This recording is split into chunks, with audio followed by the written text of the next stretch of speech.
It's 2025 and that means it's time to update all your commander decks. I've been doing the same and I wanted to go over the changes to the decks I've made videos on. First up is Karametra. She has had big changes in the last year. You think Celestia win conditions? You think Craterhoof? You think Moonshaker? So did I. No longer, they are gone. Big mana cards that rot in your hand or worse on top of your deck aren't good enough for 2025 in this type of deck. Sadly, my favourite angels have equally taken the cut. We want cards that can be cast on the cheap and still win later. Bristly Bill is just 2 mana, sets us up with its landfall, and once you're full of mana can turn that into a win. Illidanri is another option to cast from the top, while Tireless Tracker's clues are too slow compared. One old Hydra and one new Hydra take the slot that combo fast with all of our creature casting. Modern Horizons 3 reprints have made Endurance and Solitude within the budget I'm happy to play.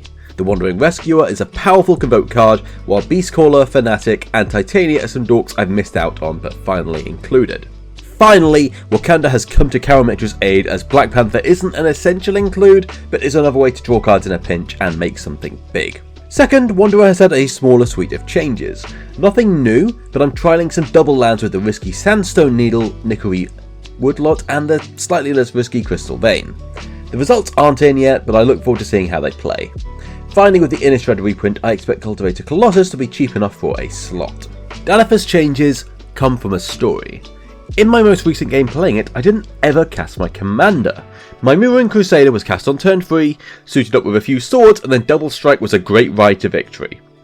I want to expand on that, so I'll shortly be introducing a whole slew of 2 mana Double Strike creatures to the roster.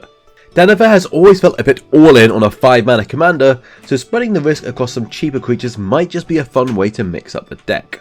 I am aware that there's a better equipment commander that comes with Double Strike preloaded, but I built this deck for the Arc and Danath still has plenty of unique cards that you wouldn't find in any other equipment deck. So I'll persist alongside some other standard changes such as adding a Hammer of Nazan that I've missed, Stonehewer Giant that might be too expensive but I'll test it, and the newly released Excalibur which is a great thing to equip for free.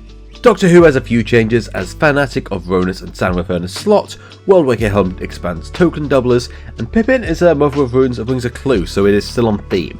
Also, this secret lair is incredibly cute, so as a result I now own my first Fierce Guardianship, so the Doctor will be protected by pixels.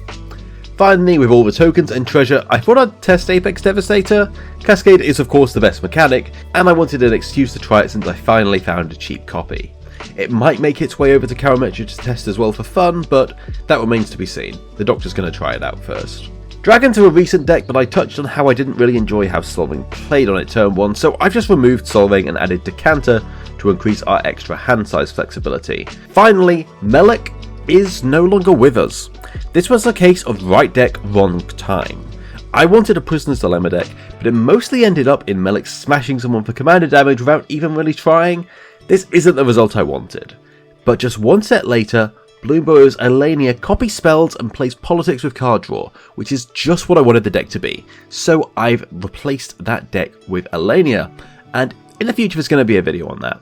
But that's all the big changes for now. Lots of fun videos coming this year. I've got some new deck techs, I've got some general videos, I've got some skits ideas, and I look forward to making them.